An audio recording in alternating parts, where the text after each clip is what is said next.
Bab 111. Kau tidak mungkin takut, kan? Sayang sekali jika memang begitu, kata Luolin dengan nada provokatif.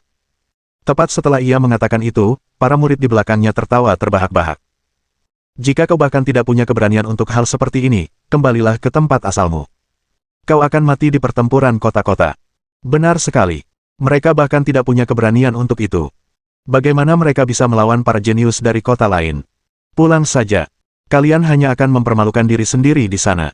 Haha, mungkin mereka hanya menyembunyikan kekuatan mereka dan tidak mau membuang waktu untuk kita. Ya, berhentilah menyebut mereka pengecut. Mereka adalah para jenius dari Wu Town. Apa yang akan kita lakukan jika mereka memutuskan untuk memukuli kita karena marah? Para murid Akademi Gateflek mencemooh. Melihat ekspresi mengejek mereka, seolah-olah mereka tidak akan berhenti sampai berhasil membuat murid-murid Istana Balai Bela Diri bertarung. Murid-murid Istana Balai Bela Diri sangat marah hingga mereka mulai gemetar ketakutan. Bajingan, wakil kepala istana, izin untuk bertarung, kumohon. Biarkan aku memberi mereka pelajaran. Mereka jelas-jelas mencoba memprovokasi kita. Apa yang kita takutkan? Ayo lawan. Mereka akan kalah jika kita melawan. Ya, mari kita injak-injak sampah Akademi Gateflek ini. Bagaimana kalau kita kalahkan mereka dengan kekerasan? Itu akan mengajarkan mereka kekuatan kita yang sebenarnya. Para murid Istana Aula Bela Diri semuanya adalah anak muda yang bersemangat. Mereka tentu saja tidak bisa menahan provokasi seperti itu dan mulai berteriak juga. Para murid dari kedua pihak saling berdebat. Diam, bentak Tan Guanghua. Suaranya yang lantang dan jelas menggema, memasuki telinga setiap murid, termasuk murid-murid Akademi Gateflek. Dia menatap Luolin dan berkata, Luolin, apakah ini sikap Akademi Gateflek? Hehe, mereka memang anak-anak yang bersemangat. Jangan hiraukan mereka, Kakak Tan. Tapi, jika Istana Balai Bela Diri takut kalah, lupakan saja usulanku, kata Luolin sambil melangkah mundur. Dalam situasi ini, akan sulit bagi Tan Guanghua untuk menolak tantangan tersebut. Jika dia menghindar, Istana Balai Bela Diri akan kehilangan muka. Tak seorang pun dari mereka bisa menerima itu. Baiklah, apa yang kau usulkan? Jangan bilang kau akan mengumpulkan semua murid untuk memperebutkan satu pemenang. Jika kita melakukan itu, aku khawatir kita tidak akan memiliki murid yang tersisa untuk berpartisipasi dalam pertempuran kota, kata Tan Guanghua. Tentu saja kami tidak bisa melakukan itu. Kami akan mengirimkan murid terkuat kami. Kelompokmu akan melakukan hal yang sama. Pemenangnya akan memimpin aliansi selama pertempuran kota. Bagaimana menurutmu, usul Luolin? Tidak, itu tidak pantas, setelah sesepuh pertama, Jesse, sebelum Tan Guanghua sempat berkata apapun. Apa yang tidak pantas dari itu? Tanya Luolin. Kekuatan individu tidak mewakili kekuatan kelompok secara keseluruhan. Bagaimana kalau kita bertarung 3 ronde? Pihak yang meraih 2 kemenangan akan menjadi pemenangnya, kata Jesse. Ya, saya setuju, kata Tan Guanghua. Ini akan menjadi metode yang relatif lebih adil dalam memilih pemimpin. Dengan cara ini, Istana Balai Bela Diri juga dapat menghindari jebakan pihak lain. Luolin sedikit ragu sebelum setuju, tentu. 3 ronde saja. Yang kalah harus menuruti yang menang. Kemudian dia berteriak, Fang Qinger, Lin Yuan, Liao Hao, maju. Atas perintah itu, seorang wanita muda dan 2 pria muda melangkah maju. Wanita muda itu sangat cantik dan memikat. Berdiri di sana, dia tampak seperti burung merak yang mempesona, menaungi semua wanita lain, dan menarik semua perhatian untuk dirinya sendiri. Dia adalah Fang Qinger, berusia 18 tahun ini dan murid perempuan jenius nomor 1 dari Akademi Gateflek. Seperti Gong Qinyin, dia juga memiliki fisik bintang 5. Karena dia 2 tahun lebih tua dari Gong Qinyin, tingkat kultivasinya lebih tinggi daripada Gong Qinyin. Dia sudah menjadi kultivator alam transformasi, seorang jenius yang telah disembunyikan oleh Akademi Gateflek selama 3 tahun terakhir. Dia juga alasan Luolin mengajukan proposal tersebut ke Istana Balai Bela Diri. Dengan Fang Qinger, mereka sangat yakin bisa masuk 10 besar kali ini. 2 lainnya, Lin Yuan dan Liao Hao, juga sangat kuat. Mereka juga jenius dari Akademi Gateflek. Mereka berdua tampan dan gagah, dan dengan tingkat kultivasi alam astral tahap ke-9, mereka berdua adalah murid yang dapat diandalkan di akademi mereka. Tan Guanghua dan Jesse tidak buta. Saat mereka melihat ketiga murid itu, wajah mereka langsung muram. Alam transformasi. Gadis itu adalah kultivator alam transformasi. Jesse berteriak kaget. Ya, aku tahu. Sepertinya kita tertipu. Untung kau memberikan saran itu saat itu juga. Kalau tidak, kita tidak akan punya kesempatan, kata Tan Guanghua sambil mengerutkan kening. Mo Zhu, Lu Yanchao, dan Chen Xin. Majulah, kata Tan Guanghua. 3 murid Istana Balai Bela Diri melangkah keluar. Mozu adalah murid kebanggaan Tan Guanghua dan merupakan kultivator alam astral tingkat 9 yang hanya selangkah lagi menuju alam transformasi. Ia juga memiliki penampilan yang tampan. Mengenakan pakaian putihnya, ia memancarkan keanggunan dan pesona. Ia adalah pangeran tampan bagi banyak gadis di istana balai bela diri. Adapun Luyan Chao, dia adalah murid yang agak pendiam. Seorang murid dari wakil kepala istana King Xiuhe, dia juga seorang kultivator alam astral tingkat 9.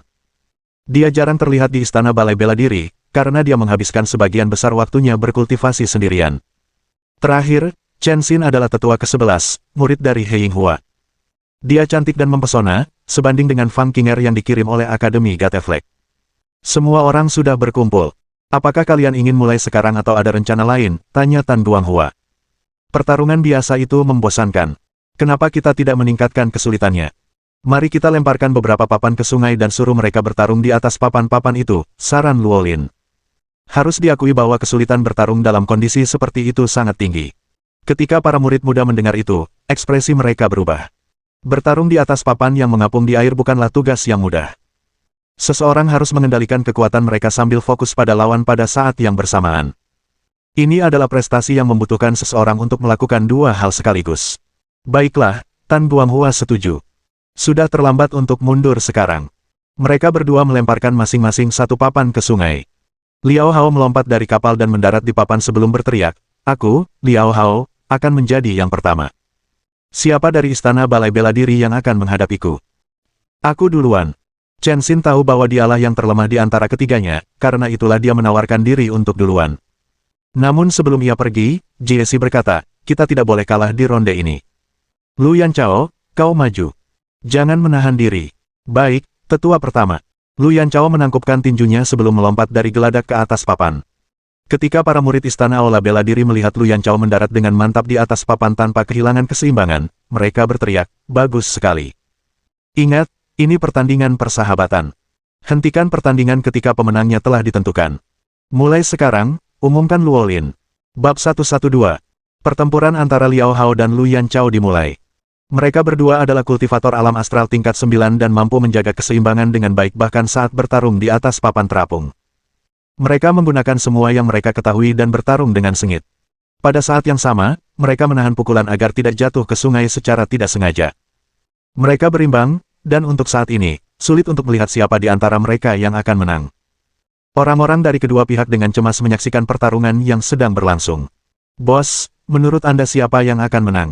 Xia Liuhui berbisik kepada Xiang Shaoyun. Xiang Shaoyun berkata dengan malas, "Mereka mungkin terlihat seimbang saat ini, tetapi jika mereka bertarung di darat, aku yakin Luyan Chao akan menang. Tapi di sini, dia agak kurang berpengalaman saat bertarung di air." Xiang Shaoyun tidak memberikan jawaban langsung, tetapi cukup jelas. "Oh, maksudmu Luyan Chao akan kalah?" Xia Liuhui hampir berteriak.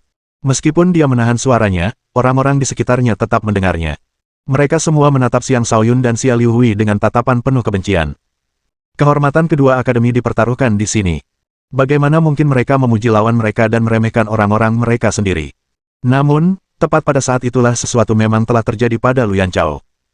Liao Hao memercikkan air sungai ke mata Luyan Chao, mengganggu penglihatannya dan menghentikan ritmenya. Pada saat yang sama, ia melancarkan serangan ke papan tempat Luyan Chao berdiri, menyebabkan Luyan Chao kehilangan keseimbangan sebelum akhirnya mendorong Luyan Chao ke sungai dengan serangan terakhir. Luyan Chao tidak lupa melancarkan serangan balik terhadap Liao Hao saat ia terjatuh ke sungai. Sayangnya, Liao Hao dengan mudah menghindarinya. Memercikkan. Luyan Chao basah kuyup, menandakan kekalahannya. "Bagus sekali, kakak senior Liao." Akademi Gatefleck. Kemenangan. Akademi Gatefleck. Kemenangan, para murid Akademi Gatefleck mulai meneriakkan seruan tersebut. Senyum lebar terukir di wajah Luolin saat dia berkata, "Kakak Tan, kakak Jie, ini pertarungan yang bagus, tapi sepertinya kita yang menang, hahaha." Tan Guanghua, Jie, dan para murid istana balai bela diri merasa seperti ditampar. Kekalahan itu merupakan penghinaan bagi mereka. Luyan Chao kembali naik ke D dan berkata dengan perasaan bersalah, "Murid ini memalukan bagi istana balai bela diri. Pertempuran di air bukanlah keahliannya. Jika ini pertempuran di darat, dia yakin bisa menghancurkan Liao Hao. Kemenangan dan kekalahan adalah hal biasa dalam pertempuran. Jangan terlalu memikirkannya," kata Tan Guanghua. "Biarkan aku bertarung di pertandingan kedua," kata Mozu sambil melangkah maju. Tanpa memberi siapapun kesempatan untuk berkata apapun, dia langsung melompat ke atas papan. Keanggunan yang terpancar dari setiap gerakannya membuat para murid perempuan bersorak gembira untuknya. Mereka benar-benar terpukau melihat Mozu. Kakak tertua, kemenangan. Kakak tertua, kemenangan, para gadis mulai meneriakkan yel-yel tersebut. Kemenangan sangat dibutuhkan untuk mengembalikan muka yang telah hilang akibat kekalahan sebelumnya. Tan Buanghua dan Jieshi sama-sama meratap dalam hati, semuanya sudah berakhir. Pertempuran kota belum dimulai, dan kita sudah menderita kekalahan. Mereka tahu bahwa meskipun Mozu bertarung secara pribadi, itu akan sia-sia karena seorang kultivator alam transformasi masih menunggu di sana. Benar saja, Fang Qinger lah yang bertarung kali ini. Sosoknya yang anggun mendarat dengan ringan di atas papan, seperti peri yang turun dari langit. Penampilannya langsung menarik perhatian semua murid laki-laki muda di Istana Aula Bela Diri. Kecantikan seperti itu bahkan sebanding dengan Gong Qingyin. Sayangnya, Gong Qingyin jauh lebih lemah darinya. Jika tidak, jika dialah yang bertarung melawan Fang Qinger ini, itu akan menjadi tontonan yang memanjakan mata para murid laki-laki. Bahkan Mozu pun memasang ekspresi aneh di wajahnya ketika pandangannya tertuju pada Fang Qinger. Saat matanya tertuju padanya, jantungnya berdebar kencang tak terkendali. Kalian masih berdua. Bersatulah, suara tegas Fang Qinger terdengar. Apakah kau meremehkanku? Mozu mengerutkan kening.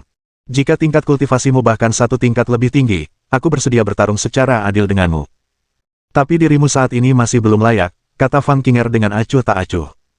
Haha, karena Qinger sudah menawarkan diri, kalian berdua sebaiknya menyerang bersama saja.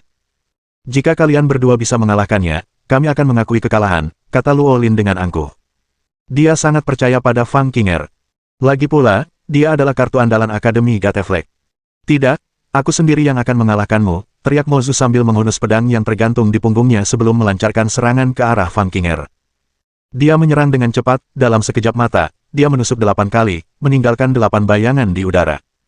Tampaknya seolah-olah 8 pedang menyerang sekaligus. Setiap serangan ditujukan ke bagian vital Fang Qinger yang berbeda. Inilah kekuatan Mozu. Dia adalah ahli alam astral tingkat puncak, dan dengan teknik pedangnya yang spektakuler, dia bahkan bisa melawan kultivator alam transformasi tingkat awal. Menghadapi serangan yang datang, Fang Qinger hanya berdiri di sana dengan tenang, seolah tidak berusaha membela diri.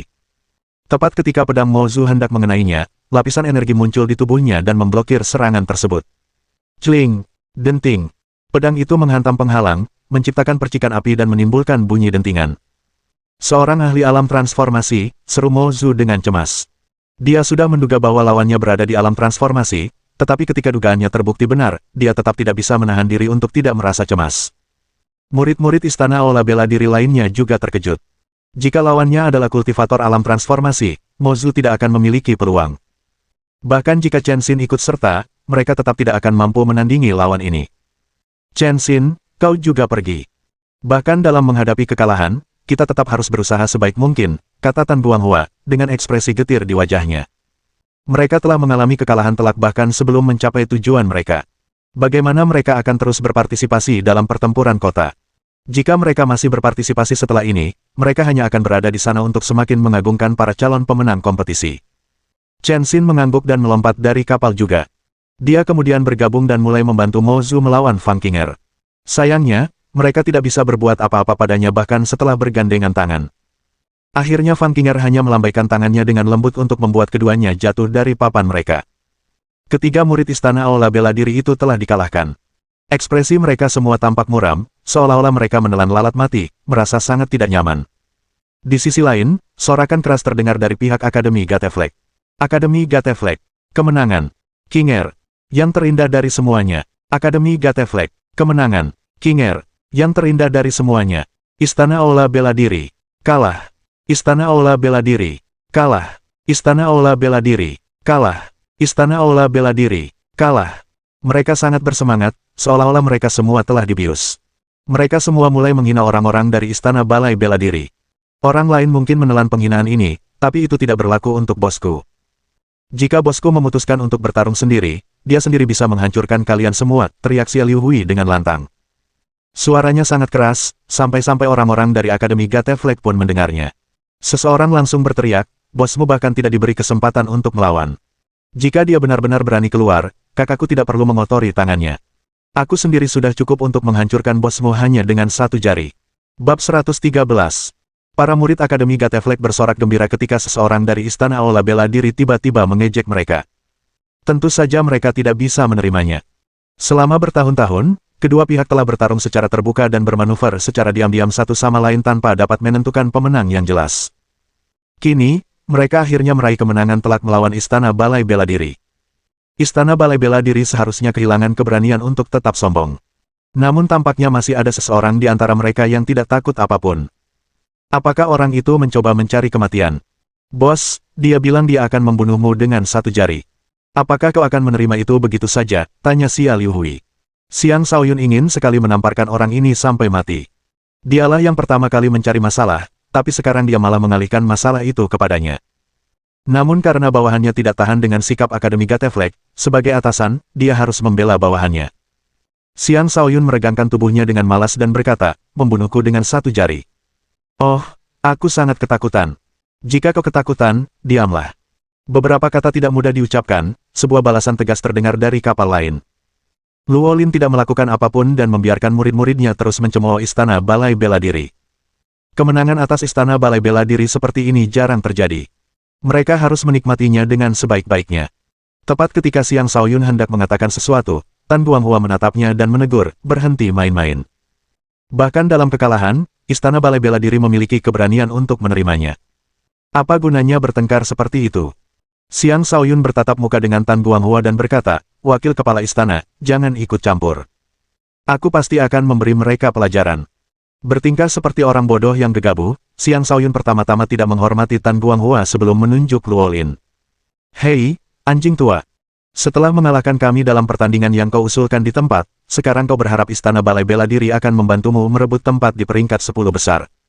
Luolin mengerutkan kening dan berteriak, kurang ajar. Berani-beraninya kau memarahiku. Xiang Shaoyun menyingsingkan lengan bajunya, meletakkan kedua tangannya di pinggang, dan berteriak, lalu kenapa kalau aku memarahimu? Bajingan tua, silakan kirim semua muridmu kepadaku. Aku akan menginjak-injak mereka semua. Coba lihat seberapa mampunya kau berani bermimpi membuat Istana Balai Bela Diri menuruti perintahmu. Hal itu sangat membuat marah Akademi Gateflek. Wakil kepala sekolah mereka dimarahi secara terbuka seperti itu, dan orang ini benar-benar meremehkan mereka. Bagaimana mereka bisa menoleransi penghinaannya? Wakil kepala sekolah, izinkan saya, Liu Feng, untuk memberinya pelajaran, kata seorang pemuda. Pemuda ini sama dengan pemuda yang tadi berteriak pada Xia Liuhui. Liu Feng ini tak lain adalah pemuda yang diusir dari pegunungan 100 binatang oleh Xiang Shaoyun belum lama ini. Saat melihat Xiang Shaoyun, ia langsung memikirkan cara untuk membalas dendam. Sekarang, kesempatan itu telah tiba. Ia tidak akan membiarkannya begitu saja. Baiklah. Pastikan saja kau tidak membunuhnya. Melumpuhkannya saja sudah cukup, kata Luolin dengan wajah penuh amarah. Ia sangat ingin menamparkan Xiang Shaoyun sampai mati, tetapi karena statusnya, melakukan itu akan semakin mempermalukannya. Liu Feng melangkah maju, menunjuk ke arah Xiang Shaoyun, dan berteriak, kemari kau. Berani-beraninya kau menghina kami. Aku, Liu Feng, akan menginjak-injakmu. Sudah cukup lama sejak Xiang Shaoyun terakhir kali bertemu Liu Feng. Orang ini telah naik ke alam astral tingkat 4 dari alam astral tingkat 1. Itu adalah pertumbuhan yang cukup cepat. Xiang Shaoyun mengorek telinganya dan berkata, mengapa aku harus melawanmu? Aku tidak akan mendapatkan keuntungan apapun. Begitu dia mengatakan itu, orang-orang dari Gateflek Academy mulai mengejeknya lagi. Mereka sekarang memiliki kesan bahwa orang ini hanyalah seseorang yang banyak bicara tetapi sebenarnya seorang pengecut yang tidak berani melawan. Namun, hal itu tidak berlaku bagi orang-orang di Istana Balai Bela Diri. Mereka tahu betul betapa kuatnya Xiang Shaoyun. Hanya beberapa bulan yang lalu, dia telah mengalahkan Li Tianba yang merupakan kultivator alam astral tingkat 8. Apakah orang seperti itu akan menjadi pengecut? Tan Guanghua hendak menghentikan Xiang Shaoyun ketika Jesse mulai berbicara kepadanya melalui transmisi suara, biarkan saja dia. Mungkin ini akan mengubah keadaan menjadi lebih baik. Karena Jesse mengatakan itu, Tan Guanghua memutuskan untuk tidak melakukan apapun juga. Lagi pula, mereka sudah kalah taruhan. Mereka tidak punya apa-apa lagi untuk kehilangan sekarang. Dasar pengecut, apa yang kau inginkan? Katakan saja. Aku akan mengabulkan permintaanmu, teriak Liu Feng. Jadi Istana Aula Bela Diri harus menuruti Akademi Bendera Gerbang setelah kalah taruhan tadi, kan? Nah, jika kalian kalah, batalkan saja kesepakatan itu, jawab Xiang Shaoyun. Kurang ajar. Itu sesuatu yang sudah kita putuskan. Bagaimana bisa kita membatalkannya begitu saja, kata Luolin dengan tidak senang. Kemudian dia menatap Tan Guanghua dan Jesse dengan tajam. Apakah ini tipe murid yang dididik oleh Istana Balai Bela Diri? Seseorang yang akan terus-menerus mengeluh jika kalah. Jika kalian menerima kekalahan dengan begitu buruk, seharusnya kalian tidak menyetujui taruhan ini sejak awal. Sebelum Tan Guanghua dan Jie Si sempat menjawab, suara Xiang Shaoyun terdengar lagi. Dasar bajingan tua, wakil kepala istana dan tetua pertama kami hanya berusaha agar tidak terlalu mempermalukanmu. Jika mereka mengirimku keluar lebih awal, tak satu pun dari kalian yang bisa menandingiku. Apa? Kau tidak percaya? Baiklah, aku akan mengizinkannya bertarung denganku bersama 3 muridnya yang lain. Xiang Shaoyun bertingkah seperti orang bodoh yang ceroboh dan tidak tahu apa-apa, memberi kesan kepada lawan-lawannya bahwa dia hanyalah seorang idiot. Apakah dia tidak melihat seorang ahli alam transformasi di antara murid-murid Akademi Gateflek? Dia masih berani membual seperti itu. Sepertinya tidak ada batasan seberapa banyak seseorang bisa membual. Tetapi harus diakui bahwa kata-kata Xiang Shaoyun itu sangat efektif dalam membuat marah orang-orang di Akademi Gateflek. Anak itu terlalu sombong. Dia tidak hanya memarahi wakil kepala sekolah kita, dia juga memprovokasi kita semua. Aku sudah tidak tahan lagi. Wakil kepala sekolah, setujui saja. Kita akan menyiksanya sampai mati. Itu akan membuatnya sadar. Ya, kita perlu memberinya pelajaran yang setimpal. Kita tidak bisa membiarkan orang seperti itu menjadi semakin sombong. Lagi pula kita sudah mengalahkan 3 murid terkuat mereka. Tidak perlu lagi menoleransi hinaan anak ini. Biarkan aku keluar dan menghancurkannya. Para murid Akademi Gateflek mulai berteriak marah, masing-masing dari mereka sangat ingin mencabik-cabik Xiang Shaoyun. Pada saat itu, Lu Xiaoxing tiba di samping Xiang Shaoyun dan berkata dengan cemas, "Shaoyun, jangan biarkan emosi menguasai dirimu. Minggir. Tidak ada yang menakutkan tentang mereka," kata Xiang Shaoyun. Kemudian dia mengacungkan jari tengahnya kepada orang-orang dari Akademi Gateflek sebelum berkata, "Ayo. Ayo jika kalian berani. Aku, Xiang Shaoyun, akan mengizinkan kalian mengirim siapapun yang kalian inginkan untuk melawanku. Jika aku terbunuh, Istana Balai Bela Diri pasti tidak akan melanjutkan masalah ini. Tetapi jika aku menang, batalkan perjanjiannya lebih awal." "Baiklah, kau sendiri yang bilang begitu. Jangan salahkan kami jika kau terbunuh," kata Luolin. Ia dapat melihat bahwa Xiang Shaoyun hanyalah seorang kultivator alam astral tingkat 7. Sekalipun ia mampu bertarung melebihi kemampuannya, paling banter ia hanya mampu menandingi seseorang di tingkat 8. Tidak ada yang perlu ditakutkan. Ayo hadapi kematianmu. Liu Feng melompat ke atas papan dengan tidak sabar dan berteriak sambil menunjuk ke arah Xiang Shaoyun. Luolin bahkan tidak sempat menghentikannya. Karena itu, dia hanya bisa menghela napas dalam hati. Liu Feng adalah murid dengan prospek yang bagus. Kurasa akan bermanfaat baginya untuk diberi pelajaran. Lagi pula, anak bermulut besar itu telah mengizinkan kita untuk memilih siapapun yang ingin kita kirim untuk melawannya. Satu kekalahan tidak akan menjadi masalah bagi kita.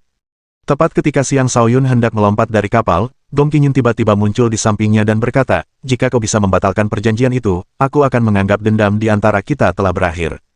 Sebelumnya, Gong Qinyin juga ingin maju dan ikut bertarung. Namun, ia baru berada di tahap ke-7.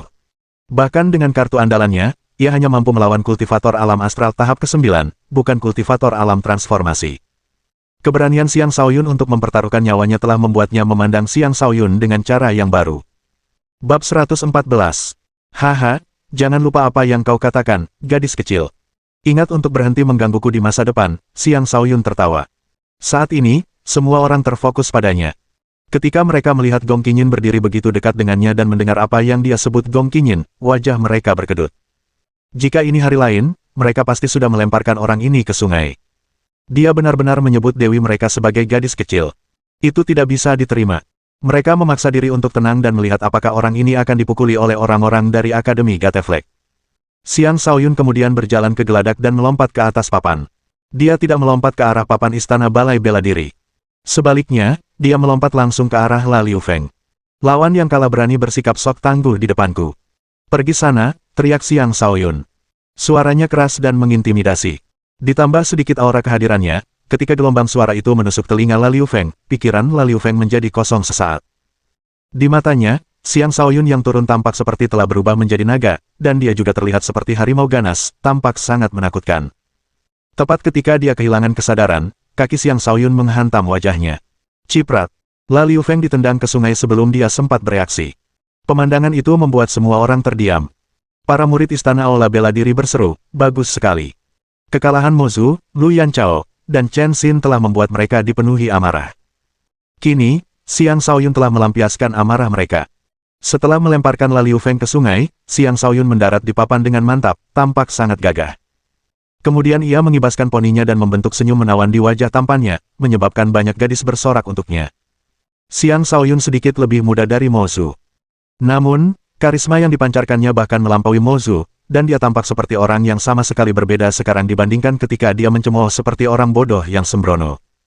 Setelah melepaskan kulit lamanya dan mengalami kelahiran kembali tubuhnya, dia sekarang memiliki keanggunan yang tidak dapat ditandingi oleh banyak orang. Bajingan! Itu serangan mendadak. Aku tidak menerima itu, teriaklah Liu Feng setelah keluar dari air. Hidungnya miring ke samping akibat tendangan itu dan bahkan berdarah, membuatnya tampak sangat menyedihkan. Namun keberaniannya tetap patut dipuji. Tentu, aku akan memberimu satu kesempatan lagi, kata Xiang Shaoyun sambil menggesturing mengejek Liu Feng. Mati! Liu Feng melompat dari kapal lagi. Di udara, dia menghunus senjatanya dan mengayunkannya tepat ke arah Xiang Shaoyun. Dia mencoba membuat Xiang Shaoyun merasakan akibat dari perbuatannya sendiri. Liu Feng menyerang dengan kekuatan penuh. Ditambah dengan keunggulan ketinggian yang dimilikinya saat ini karena menyerang dari atas, dia yakin bisa membunuh Xiang Shaoyun dengan satu tebasan. Tetapi ketika pedangnya hendak mengenai sasaran, Xiang Shaoyun mengulurkan tangan dan menangkap pedangnya di antara dua jarinya. Semua orang terkejut melihat pemandangan itu. Menangkap senjata dengan jari-jarinya. Seberapa kuat jari-jarinya? Kau boleh pergi sekali lagi. Xiang Shaoyun menghunus pedangnya sebelum mengayunkan Liu Feng ke sungai lagi. Kini, Liu Feng tampak semakin menyesal. Ia telah dikalahkan dengan satu gerakan oleh Xiang Shaoyun 2 kali berturut-turut, benar-benar mempermalukan dirinya sendiri. Kalian bertiga yang bertarung tadi, boleh menyerangku bersama-sama. Aku akan menghabisi kalian semua sekaligus. Xiang Shaoyun tidak repot-repot melirik Liu Feng lagi, dan dia kembali memprovokasi orang-orang dari Akademi Gateflek. Sambil melakukan itu, dia terang-terangan menatap Fang Qinger, seolah tatapannya akan menembus pakaiannya dan melihat semua yang ada di baliknya. Fang Qinger selalu menjadi orang yang agak keras kepala, tetapi tatapan Xiang Shaoyun tetap membuatnya merasa tidak enak badan, seolah-olah serangga merayap di sekujur tubuhnya. Dia menatap Xiang Shaoyun dengan tajam, matanya dipenuhi kilatan tajam saat dia mencoba memaksa Xiang Shaoyun untuk mengalihkan pandangannya. Tetapi itu sama sekali tidak berguna. Gadis, tidak buruk. Hei, maukah kau menjadi pelayan wanitaku? Xiang Shaoyun terus memprovokasi. Kata-katanya membuat para pemuda Akademi Gateflek menjadi gila. Bajingan, apa kau pikir tak seorang pun di Akademi Gateflek bisa berbuat apapun padamu? Jangan hentikan aku. Aku akan membunuhnya saat ini juga. Dia sedang mencari kematian. Apa dia pikir dia setara dengan kakak senior Fang? Hah, dia terlalu sombong. Tenanglah, dia hanya mencoba memprovokasi kita. Jangan sampai terpancing. Mungkin dia punya beberapa kartu truf yang belum diketahui. Kartu truf apanya? Aku akan membunuhnya di tempat dia berdiri. Akhirnya, seorang pemuda dari Akademi Gateflek tidak dapat lagi menahan amarahnya, dan dia bergegas keluar untuk menemui Xiang Shaoyun. Dia adalah kultivator alam astral tingkat 8. Itulah mengapa Luolin tidak repot-repot menghentikannya. Dia ingin melihat dengan jelas apakah anak ini hanya berpura-pura lemah. Pendatang baru ini jauh lebih kuat daripada Liu Feng. Dan dia juga tidak gegabah. Dia berencana untuk mendarat di papan lain terlebih dahulu sebelum memulai serangannya. Xiang Shaoyun tampaknya tahu apa yang sedang dia coba lakukan. Karena itu, dia menendang air, menyebabkan papan di seberangnya bergeser posisinya. Hal itu mengacaukan posisi pendaratan yang telah direncanakan oleh pendatang baru tersebut, menyebabkan wajahnya jatuh. Namun, dia masih orang yang cukup cakap. Dia menebas air dengan pedangnya dan memanfaatkan dampaknya untuk melakukan salto di udara sebelum mendarat di papan. Kali ini, giliran orang-orang dari Gateflek Academy yang berteriak. Kerja bagus. Saat ini, Xiang Shaoyun meluncur di atas air menggunakan papan seolah-olah itu adalah papan selancar. Awas, teriak orang-orang dari Gateflek Academy. Sayangnya, sudah terlambat. Xiang Shaoyun terlalu cepat, dan dia tiba hampir bersamaan dengan lawannya yang mendarat di papan. Telapak tangannya melesat ke arah lawannya. Telapak tangan pemecah awan. Bang! Lawannya tidak diberi kesempatan untuk bereaksi. Dia langsung dipukul dan terlempar ke sungai. Pada saat ini, semua orang di Akademi Gateflek memiliki ekspresi jijik. Beberapa dari mereka bahkan berteriak, tidak tahu malu. Itu bukan pertarungan, itu serangan mendadak. Meskipun Istana Balai Bela Diri juga merasa Xiang Shaoyun terlalu tidak tahu malu, mereka tetap merasa sangat senang melihat Akademi Gateflek menderita kekalahan. Dia telah sepenuhnya melampiaskan kemarahan mereka. Lin Yuan, pergilah. Jangan sampai membuat kesalahan, kata Luolin. Seorang pemuda yang berdiri tidak jauh di belakangnya melangkah maju dan berkata, tenang saja, wakil kepala sekolah. Saya akan memperlakukannya dengan baik. Lalu dia melompat dari kapal. Di udara, dia menghunus pedang besarnya dan mengayunkannya ke arah Xiang Shaoyun. Mati. Cara Lin Yuan menghadapi Xiang Shaoyun adalah dengan tidak menyerang sama sekali atau menyerang dengan segenap kekuatannya.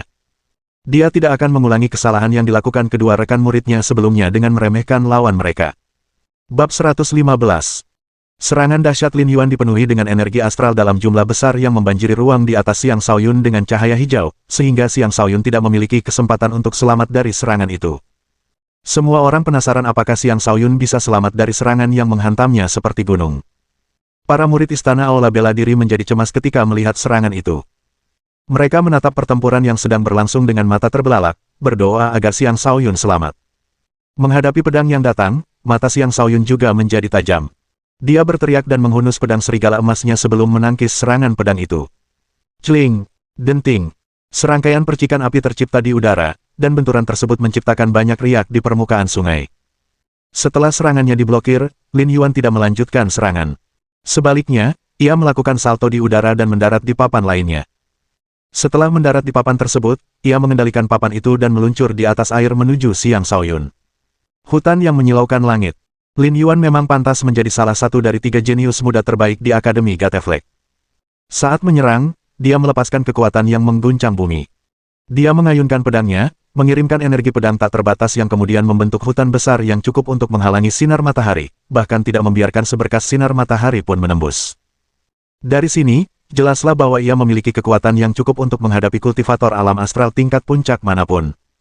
Mereka yang tingkat kultivasinya lebih rendah dari Lin Yuan tidak akan berani dengan mudah menghadapi serangannya ini. Di atas kapal, Luo Lin mengangguk. Dia hampir bisa melihat kekalahan Xiang Shaoyun. Adapun orang-orang dari Istana Balai Bela Diri, mereka semua menatap pertempuran yang sedang berlangsung dengan gugup, tidak ingin melewatkan detail apapun. Namun, apa yang mereka lihat tidak semenarik yang mereka harapkan. Menghadapi serangan itu, mata Xiang Shaoyun semakin kuat saat 2 arus petir melesat keluar darinya. Lintasan serangan Lin Yuan terungkap di depan matanya. Juga terlihat di depan matanya adalah celah-celah kecil pada serangan itu. Hancurkan! Xiang Shaoyun sedikit berjongkok sebelum menusukkan pedangnya ke depan. Pedang itu dilancarkan dari sudut yang sangat sulit sehingga menyulitkan orang lain untuk melihat dari mana serangan itu berasal. Dentang! Tusukan itu tidak ditujukan ke bagian vital Lin Yuan. Sebaliknya, tusukan itu ditujukan ke pedang yang datang dan mengubah lintasannya, menyebabkan serangan itu malah mengenai sungai. Bang! Serangan itu menciptakan gelombang spektakuler sepanjang lebih dari 10 meter yang menerjang ke depan. Setelah tusukan, Xiang Shaoyun melanjutkan dengan tendangan. Angin kencang menerpa. Ini adalah teknik pertempuran tingkat 1, tetapi ketika digunakan oleh Xiang Shaoyun, serangan itu bergerak secepat kilat dan mengenai Lin Yuan sebelum dia sempat bereaksi. Lin Yuan memang kuat, tetapi tidak cukup kuat untuk melawan Xiang Shaoyun. Seperti 2 orang sebelumnya, dia jatuh ke sungai. Tidak, itu tidak mungkin, seru Luo Lin kaget. Bagus sekali. Bagus sekali, teriak Tan Guanghua dan Jie Si bersamaan. Mereka menyadari bahwa Xiang Shaoyun adalah orang yang luar biasa yang bahkan berhasil mendapatkan tetua Zhen Peng sebagai pengikutnya. Tetapi mereka tidak pernah menyangka bahwa Xiang Shaoyun sebenarnya menyembunyikan kekuatan sebesar itu. Jika mereka mengirimnya sejak awal, keadaan tidak akan menjadi seburuk ini bagi mereka. Untungnya, tampaknya masih ada kesempatan untuk membalikkan kekalahan mereka. Bosku hebat. Bosku tak terkalahkan. Xia Liuhui mulai bersorak gembira, seolah-olah kemenangan Xiang Shaoyun adalah kemenangannya sendiri. Shaoyun hebat, kata Lu Xiaoxing, matanya dipenuhi emosi. Pada saat yang sama, kepahitan di hatinya semakin dalam. Apa yang dilihatnya hanya membuktikan bahwa jurang antara dirinya dan Xiang Shaoyun semakin melebar. Apa yang harus dia lakukan? Bahkan Gong Qingyin memandang Xiang Shaoyun dengan pandangan berbeda sambil berpikir, apakah guru benar bahwa bakatku tak tertandingi olehnya? Sekali lagi, Xiang Shaoyun menatap Fang Qinger dengan tatapan mesum. Gadis, turunlah ke sini. Mereka terlalu tidak berguna. Berapapun jumlah mereka, hasilnya akan tetap sama. Aku, Liao Hao, akan menjadi lawanmu, tawar pemuda yang telah mengalahkan Lu Yanchao sebelumnya sebelum Fang Qinger sempat menjawab. Kakak Liao, izinkan saya membantu Anda, tawar seorang pemuda lainnya. Selain mereka berdua, orang ketiga juga maju dan ikut membantu tanpa berkata apa-apa. Hei, ini terlalu tidak tahu malu, Akademi Gateflek, para pemuda istana Aula Bela Diri mulai mengeluh dengan kesal. Dialah yang menyuruh kami mengirim semua orang yang kami inginkan, jawab Luo Lin. Tan Guanghua dan Jie Si sama-sama tetap diam. Mereka memfokuskan perhatian pada Xiang Shaoyun, mencoba memastikan apakah dia memiliki jalan keluar dari situasi ini. Kali ini, dia harus menghadapi 3 lawan sekaligus. Terlebih lagi, dia harus bertarung di atas air. Itu sama sekali tidak mudah. Oh, Akhirnya, lebih banyak dari kalian yang mau datang. Baiklah, sekarang giliran kalian untuk pergi juga, deru Xiang Shaoyun, secercah keseriusan menyelimuti wajahnya, dan suaranya menggelegar seperti guntur yang menakutkan. Pada saat yang sama, proyeksi seekor naga dan seekor harimau muncul di udara. Ketika ketiga lawannya merasakan kehadirannya yang menakutkan, mereka langsung diserang oleh sensasi mencekik yang menghentikan semua serangan yang hendak mereka lancarkan. Xiang Shaoyun memanfaatkan kesempatan ini dan menyerang, mengayunkan pedang serigala emasnya dan menyebabkan darah berhamburan kemana-mana. 3 ratapan pilu terdengar di udara saat ketiganya jatuh ke sungai. Semua orang kembali terdiam. Mata mereka terbelalak kaget, seolah-olah bola mata mereka akan keluar. Tak seorang pun menyangka Xiang Shaoyun akan dengan mudah mengalahkan ketiga lawannya sebelum melemparkan mereka ke sungai. Mereka merasa seperti sedang bermimpi. Lebih penting lagi, aura yang dipancarkan Xiang Shaoyun pada saat itu membuat mereka ingin berlutut di hadapannya. Itu adalah sesuatu yang sulit mereka percayai. Luar biasa, serutan Guang Hua dengan gembira.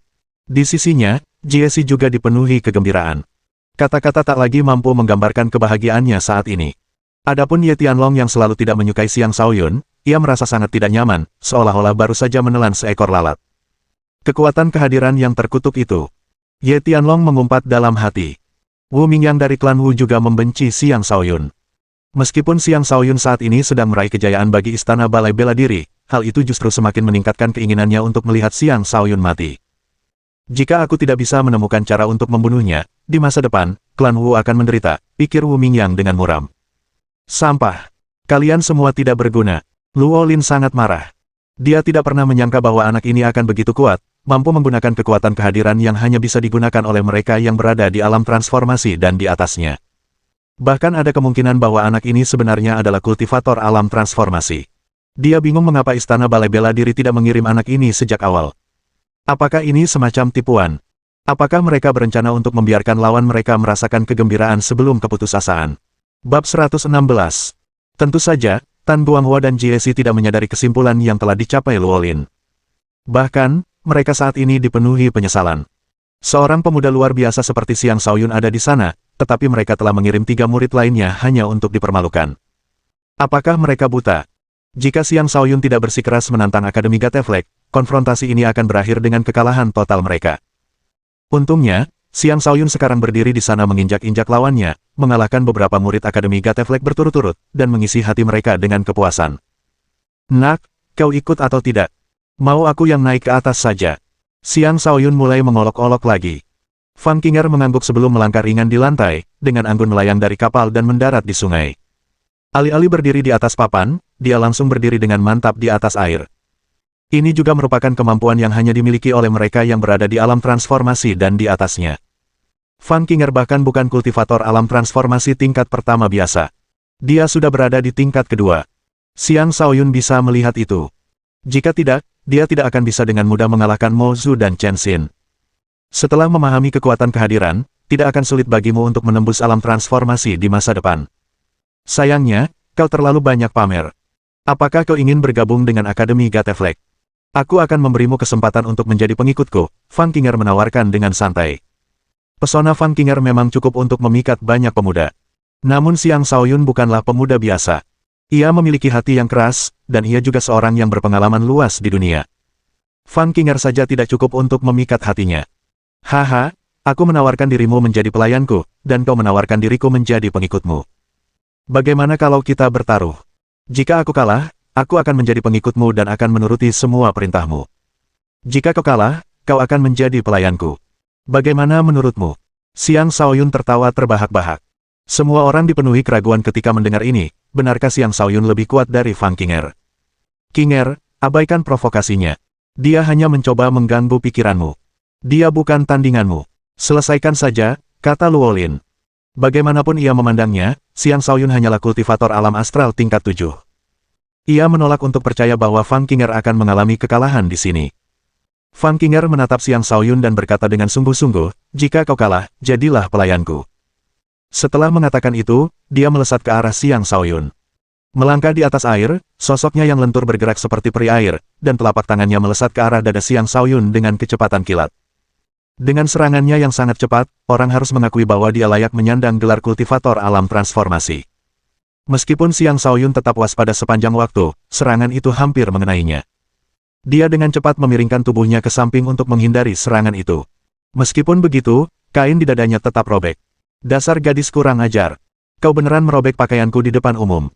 Akan kukatakan padamu bahwa aku bukan wanita murahan, jawab Xiang Shaoyun dengan serius. Awalnya, Fang Qing'er tidak terpengaruh oleh kata-katanya. Tepat ketika dia hendak melancarkan serangan lain, dia mendengar kalimat terakhirnya dan sangat marah hingga hampir jatuh ke sungai karena amarahnya. Kalau kau bersikeras, kita bisa ke kamar. Aku akan membiarkanmu merobek bajuku sepuasmu di sana. Aku terlalu malu melakukannya di depan umum seperti ini. Malah, aku akan tersipu, kata Xiang Shaoyun malu-malu sambil menjauh darinya.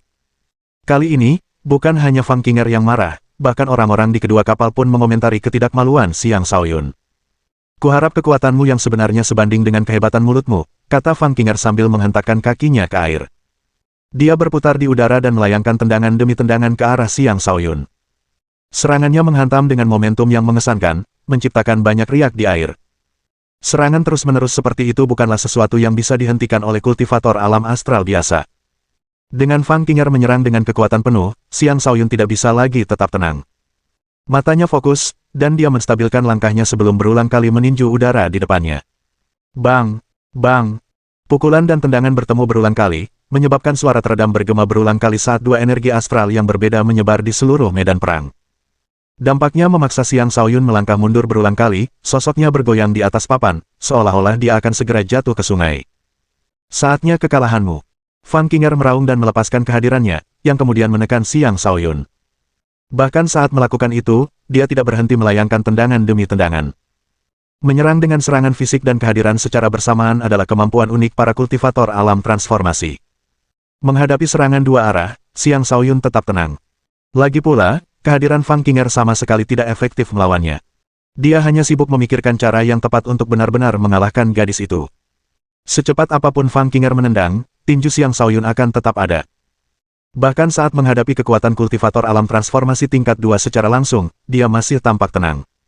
Semua orang mulai curiga bahwa Xiang Shaoyun sudah menjadi kultivator alam transformasi. Bagaimana mungkin? Bagaimana mungkin? Anak itu jelas hanya kultivator alam astral tingkat 7. Bagaimana dia bisa menahan serangan Qing'er? Luo Lin sangat terkejut. Di sisi lain, Tan Guanghua dan Jie Xi sudah sangat gembira. Xiang Shaoyun adalah kuda hitam yang melampaui semua ekspektasi. Setelah serangkaian serangan yang gagal, Fang Qing'er akhirnya mundur dan membuka jarak antara dirinya dan Xiang Shaoyun. Dia menatapnya dengan mata yang tak berkedip, hatinya tak lagi tenang. Teruslah berjuang, nak. Kau cukup kuat. Bahkan, aku hampir dilempar dari papan tadi, kata Xiang Shaoyun. Jika dia tidak menjalani pembersihan petir, yang memberinya tubuh yang gagah berani, dia tidak akan memiliki kemampuan bertarung yang sebanding dengan kultivator alam transformasi. Itulah kartu truf utamanya, kekuatan sejatinya. Kekuatan tempurmu memang mengejutkan, tapi kau tetap bukan lawanku, puji Fang Qing'er sebelum melancarkan serangan berikutnya. Kali ini, dia tidak bertarung jarak dekat dengan Xiang Shaoyun. Sebaliknya, dia berulang kali menepis udara kosong, menciptakan banyak gelombang di sungai. Gelombang-gelombang itu kemudian bergabung membentuk gelombang pasang besar yang menerjang ke arah Xiang Shaoyun. Jumlah air yang sangat banyak menghalangi pandangan Xiang Shaoyun. Pada saat yang sama, kekuatan besar tersembunyi di dalam gelombang tersebut, sehingga serangan itu sulit untuk ditangkis oleh Xiang Shaoyun. Xiang Shaoyun mengendalikan papan kayunya dan bergerak menjauh sebelum telapak tangannya melesat dan menyebarkan gelombang yang menghantamnya. Gelombang itu benar-benar hilang, tetapi Fang Qing'er tidak terlihat dimanapun. Saatnya kau kalah. Fang Qing'er tanpa sadar muncul di belakang Xiang Shaoyun, pedang rampingnya menebas ke arah Xiang Shaoyun. Ternyata serangan gelombang itu hanyalah pengalihan perhatian. Ini adalah serangan sebenarnya. Sial. Xiang Shaoyun juga menyadari bahwa dia telah ditipu. Bab 117. Jika ini terjadi di darat, Xiang Shaoyun akan memiliki banyak cara untuk menghindari serangan yang datang dari belakangnya. Tetapi di atas papan terapung ini, dia benar-benar tak berdaya. Namun itu tidak berarti dia akan dikalahkan begitu saja. Tepat ketika pedang Fang Qing'er hendak menyerangnya, energi petir melonjak keluar dari tubuhnya untuk membentuk penghalang petir yang melindungi seluruh tubuhnya. Dia benar-benar telah memberi bentuk pada energinya dan membentuk penghalang. Dentang. Pedang Fang Qing'er menghantam penghalang yang menutupi punggung Xiang Shaoyun, membuatnya terlempar. Kakinya tampak tersangkut di papan, karena tanaman itu tetap berada di bawah kakinya bahkan saat ia melesat di udara. Setelah terbang cukup jauh, ia akhirnya mendarat kembali di sungai dengan papan di bawahnya, tubuhnya terhuyung-huyung, nyaris saja jatuh ke sungai. Speed. Xiang Shaoyun masih terluka, karena ia batuk mengeluarkan seteguk darah setelah mendarat. Itu karena ia terlambat membangun penghalangnya. Jika ia membangunnya lebih awal, ia tidak akan terluka. Ia hanya bisa menyalahkan dirinya sendiri karena terlalu percaya diri. Adapun bagaimana ia berhasil memberi bentuk pada energinya padahal ini seharusnya hanya bisa dilakukan oleh mereka yang berada di alam transformasi, ceritanya dimulai saat ia pertama kali kembali dari pegunungan 100 binatang. Setelah kembali dari pegunungan 100 binatang, Xiang Shaoyun berada di tahap ketujuh dengan kemampuan bertarung yang setara dengan mereka yang berada di alam transformasi. Kekuatan serangannya sudah setara dengan kultivator alam transformasi, tetapi kekuatan pertahanannya jauh lebih lemah. Karena itu, ia telah melakukan kultivasi terpencil untuk mencoba membentuk energinya juga. Lagi pula, dia bukanlah kultivator alam astral biasa. Dia diberkahi dengan petir ungu bawaan, dan bintang pertamanya dipenuhi energi petir. Tubuh fisiknya juga sangat kuat setelah kelahirannya kembali. Dia sebanding dengan kultivator alam transformasi dalam segala aspek. Untuk memberi bentuk pada energinya, ia harus mengaktifkan energi petir di dalam tubuhnya dan membentuk resonansi antara energi petir dan 360 titik akupunkturnya, mengendalikan energi tersebut agar berputar di sekitar tubuhnya. Dengan begitu, ia akan mampu memberi bentuk pada energinya dan membentuk penghalang energinya sendiri. Itu mudah diucapkan tetapi tidak mudah dilakukan. Xiang Shaoyun hanya mampu melakukan itu setelah menghabiskan waktu sebulan penuh untuk mencoba, yang tidak diketahui siapapun. Jika bukan karena kehormatan Istana Balai Bela Diri, dia tidak akan mengungkapkannya hari ini. Alam transformasi. Xiang Shaoyun juga seorang kultivator alam transformasi. Bagaimana dia bisa berkembang begitu cepat? Setengah tahun yang lalu, dia masih kultivator alam dasar tingkat 3, teriak seorang murid dengan cemas. Ini terlalu gila. Baru setengah tahun, dan dia sudah naik 2 tingkat. Apakah fisiknya benar-benar hanya fisik bintang 5? Kurasa dia lebih mungkin memiliki fisik bintang 6. Apapun yang terjadi, dia adalah kebanggaan Istana Ola Bela Diri. Mungkin dia benar-benar bisa membalikkan keadaan untuk kita. Jangan terlalu bersemangat. Lawannya juga bukan lawan yang mudah. Kita masih belum tahu siapa yang akan menang. Alam transformasi. Itu tidak mungkin. Mengapa dia hanya memancarkan aura kultivator alam astral tingkat 7? Apakah dia seorang jenius super yang mampu memahami kekuatan kehadiran dan memberi bentuk pada energinya di alam astral? Luo Lin bergumam pada dirinya sendiri dengan terkejut. Dia merasa kesulitan berpikir saat ini. Dia menyadari bahwa dia tidak yakin lagi berapa tingkat kultivasi anak ini. Bahkan Tan Guanghua dan Jie pun sama bingungnya. Di sungai, mata Fang Qinger dipenuhi kegembiraan saat ia berlari menyusuri sungai menuju Xiang Shaoyun. Ia merasa bersemangat setelah akhirnya bertemu lawan yang bisa ia lawan dengan kekuatan penuhnya. Gadis kecil yang menarik. Aku pasti akan menjadikanmu pelayanku. Niat bertempur Xiang Shaoyun juga mulai melonjak ketika dia merasakan kegembiraan Fang Qinger. Aura ungu berputar di sekelilingnya, dan proyeksi naga ungu dan harimau muncul di sekitarnya saat kehadirannya yang agung bergejolak. Menyerahlah, gadis, teriak Xiang Shaoyun. Kemudian, dia melangkah maju, menghancurkan papan di bawahnya. Dia menginjak air saat berlari menuju Fang Qinger. Setelah mencapai alam transformasi, orang-orang akan dapat mulai menggunakan keterampilan keringanan. Yang disebut keterampilan keringanan sebenarnya adalah metode mengalirkan energi seseorang melalui 365 titik akupuntur, mengaktifkan energi seseorang sehingga membuatnya seringan awan, tidak meninggalkan jejak kaki bahkan saat menginjak salju. Dengan kemampuan itu, seseorang akan mampu melayang sedikit dan bahkan melompat lebih tinggi. Ini adalah bagian dari apa yang membedakan kultivator alam transformasi dari mereka yang berada di alam sebelumnya. Pada tingkat ini, seseorang dapat dianggap telah menjadi kultivator sejati. Karena Xiang Shaoyun telah menunjukkan kekuatannya, dia memutuskan untuk berhenti bermain-main. Kehadirannya yang agung menghantam Fang Qinger seperti badai dahsyat. Fang Qinger tiba-tiba merasakan bahwa Xiang Shaoyun telah berubah menjadi seorang raja. Keagungan yang dipancarkannya membuatnya ingin segera membungkuk di hadapannya. Untungnya, dia adalah seseorang dengan kemauan yang teguh. Dia melepaskan kehadirannya sendiri dan nyaris tidak mampu menahan keinginan untuk membungkuk. Kemudian dia berteriak saat energi mengalir keluar dari tubuhnya, dan dia menebas dengan pedangnya, melepaskan serangan paling luar biasa yang pernah dia lepaskan hingga saat ini. Hamparan langit cerah. Seketika itu, seolah-olah 10 juta pedang muncul, semuanya menusuk lurus ke depan. Pedang-pedang yang berkilauan itu tampak menghancurkan segala sesuatu di udara, menciptakan hamparan langit yang jernih. Kekuatan yang meledak dari tubuhnya membuat semua murid ternganga kaget. Mereka dapat merasakan dengan jelas kekuatan serangan ini dan bahwa serangan itu tampaknya tak terbendung. Semua orang ragu apakah Xiang Shaoyun bahkan bisa selamat dari serangan itu. Teknik pedang serigala emas. Menghadapi serangan ini, Xiang Shaoyun tidak mundur. Dia mengerahkan seluruh kekuatannya dan mengangkat pedang serigala emasnya saat menghadapi serangan Fang Qinger secara langsung. Energi pedangnya melesat keluar dan berubah menjadi serigala emas. Aura ganas mulai menyebar saat serigala itu menghantam serangan pedang Fang Qinger. Ini adalah Raja Serigala yang perkasa dan kuat. Dengan kekuatan murni, ia menghancurkan setiap energi pedang yang dihadapinya. Pada saat itulah Fang Qinger tidak lagi mampu melawan kehadiran raja tersebut dan terpaksa mundur. Ia batuk mengeluarkan seteguk darah yang menyembur ke seluruh sungai sebelum tubuhnya akhirnya mulai tenggelam ke dalam sungai. Tepat ketika ia mulai tenggelam, sesosok tubuh melesat mendekat, merangkul pinggang rampingnya, dan mencegahnya tenggelam ke dalam air. Fang Qinger mendongak, dan wajah tampan muncul di pandangannya. Ketika ia menatap sepasang mata yang memikat seperti Bima Sakti, ia terdiam sesaat. Bau badanmu harum sekali. Jika kau jatuh ke air, kau hanya akan memberi para bajingan itu tontonan gratis. Aku tidak bisa membiarkan itu terjadi, kata Xiang Shaoyun setelah menarik napas dalam-dalam. Harus diakui bahwa Fang Qinger memang sangat cantik dan juga memiliki bentuk tubuh yang bagus. Bahkan, kecantikannya benar-benar sebanding dengan Gong Qinyin, keduanya cantik dengan caranya masing-masing. Kerumunan dari kedua kapal tercengang astonished saat menyaksikan apa yang terjadi.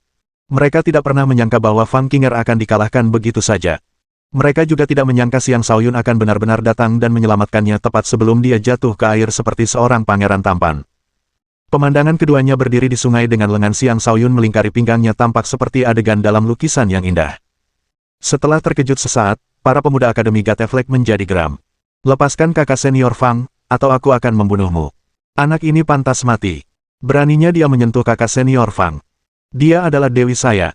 Sial, kakak Fang telah dikalahkan. Tidak, ini tidak nyata. Lepaskan kakak senior Fang, atau aku akan melawanmu sampai mati. Bab 118. Lepaskan aku.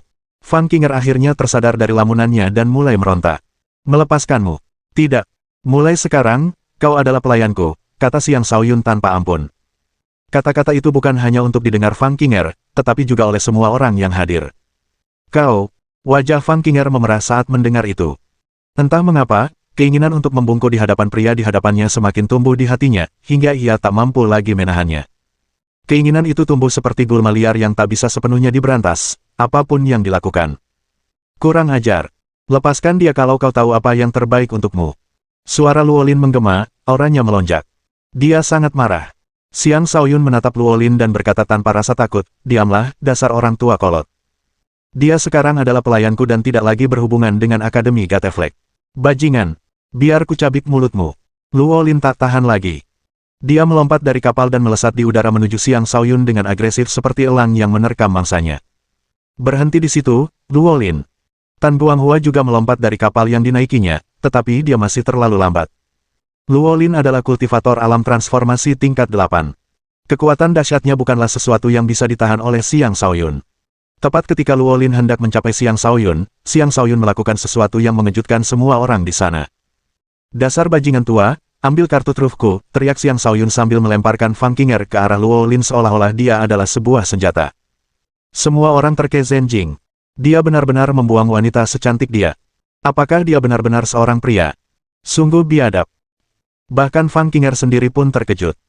Beberapa saat yang lalu, ia masih memiliki kesan bahwa Xiang Shaoyun adalah seorang pria terhormat yang memperlakukan wanita dengan baik, tetapi setelah itu, ia melakukan hal seperti itu. Ia benar-benar tidak tahu harus berpikir apa tentangnya sekarang. Luolin adalah petarung yang cakap. Ketika dia melihat Fang Qinger terbang ke arahnya, dia segera mengalihkan energi yang terkumpul di tangannya dan mengubahnya menjadi energi lembut yang dengan lembut menangkap Fang Qinger. Kemudian dia menyerang Xiang Shaoyun dengan tangan lainnya. Namun saat itu, Tan Guanghua telah tiba. Bang! Tan Guanghua memblokir serangan Luolin, dampak benturan mereka menciptakan gelombang setinggi lebih dari 10 meter yang menghantam tepian sungai. Kenapa kau marah-marah, Luolin? Tanya Tan Guanghua sambil tersenyum. Tan Guanghua, apa kau akan menghalangi jalanku? Anak ini terus memarahiku tanpa menunjukkan sedikit pun rasa hormat. Apakah ini jenis rasa hormat yang ditunjukkan murid-murid istana balai bela diri kepada para tetua mereka, kata Luolin dengan kesal. Itu kesalahan Shaoyun. Shaoyun, datanglah dan minta maaf kepada senior Luolin. Ini harus berakhir di sini, kata Tan Guanghua sambil menatap Xiang Shaoyun dengan ramah. Tanpa Xiang Shaoyun, istana balai bela diri pasti sudah dikalahkan sepenuhnya hari ini. Aku tak peduli dengan permintaan maafnya, tapi Akademi Gateflek akan mengingat hari ini. Luolin mendengus dingin dan kembali ke kapal mereka bersama Fang Qinger. Begitu sampai di kapal, mereka langsung berlayar tanpa menunggu istana balai bela diri. Ayo pergi, Xiaoyun, kata Tan Guanghua. Ya, kita harus segera berlayar. Lagi pula, mereka menahan pelayan saya, kata Xiang Xiaoyun. Bos, kemenangan. Bos, kemenangan. Xia Liuhui masih terus berteriak sambil mengibarkan bendera putih besar. Xiang Xiaoyun, kemenangan. Istana Aula bela diri. Kemenangan, murid-murid lainnya pun mulai meneriakkan seruan itu. Xiang Xiaoyun telah sepenuhnya melampiaskan amarah mereka hari ini. Karena itu, mereka menyambutnya layaknya seorang pahlawan. Penampilannya benar-benar memikat mereka.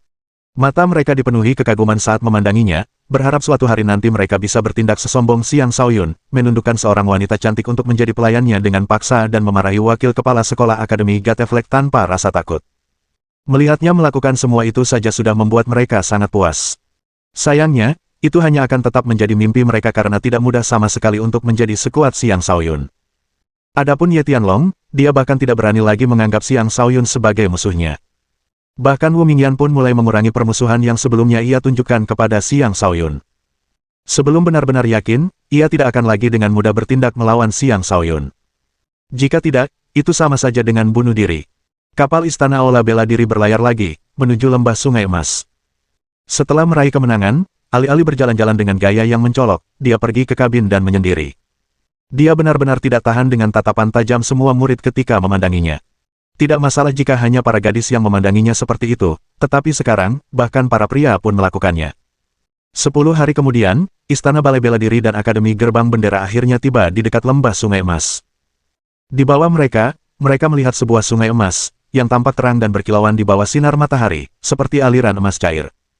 Sesekali, ikan bersisik emas dapat terlihat di sungai tersebut. Ini adalah spesies ikan bersisik emas yang sangat berharga. Karena kecepatannya di air, ikan ini sangat sulit ditangkap. Ini adalah ikan yang dapat meningkatkan khasiat obat jika keduanya digunakan bersamaan, dan juga mampu memperpanjang umur seseorang. Para murid Istana Balai Bela Diri ingin menangkap beberapa ikan ini, tetapi diperingatkan bahwa ada juga iblis air di sungai tersebut, yang membuat mereka semua terkejut. Memasuki sungai sama saja dengan bunuh diri. Seluruh perjalanan mereka ke sini berlangsung damai, dan itu memberi mereka ilusi bahwa sungai itu aman. Meskipun perjalanan kita damai, itu semata-mata karena keberuntungan kita yang tidak bertemu atau memprovokasi iblis air manapun. Tetapi jika kita berani berburu di sungai, malapetaka menanti, kata Tan Guanghua. Dia memperingatkan, di masa depan, kemanapun kalian pergi, pastikan untuk tetap waspada dan jangan pernah meremehkan lingkungan sekitar. Para murid semuanya menjawab, ya. Baiklah, kita sudah berada di lembah Sungai Emas. Lakukan yang terbaik dan cobalah untuk masuk 10 besar. Tentu saja, yang lebih penting adalah menjaga keselamatan diri. Saya harap saya bisa melihat jumlah kalian yang meninggalkan lembah ini sama banyaknya, kata Jesse. Meskipun dia tahu bahwa sangat tidak mungkin mengharapkan mereka semua selamat, dia tidak bisa mengatakan hal itu dengan pasti. Pertempuran akan segera dimulai, dan dia tidak bisa mengatakan sesuatu yang akan menurunkan moral mereka. Mereka berlabuh di tepi sungai. Di sana, banyak orang sudah tiba. Banyak spanduk yang mewakili berbagai akademi berkibar tertiup angin. Aula Jadewater dari kota Jadewater, Sekte Black Hill dari kota Black Hill, Akademisi dari kota Si, dan banyak akademi lain dari berbagai kota hadir di sana. Ini semua adalah kota-kota di wilayah kota tepi awan, lebih dari 100 kota. Sekitar 90 di antaranya sudah berada di sini, memenuhi area tersebut dengan orang-orang. Selain para tetua yang memimpin para murid, tempat itu hampir seluruhnya dipenuhi oleh murid-murid muda, yang memenuhi tempat itu dengan semangat muda. Bab 119. Di antara lebih dari 100 kota di wilayah Cloud Margin City, 10 kota menonjol di atas yang lainnya. Ke-10 kota ini juga merupakan kota-kota teratas selama pertempuran kota sebelumnya.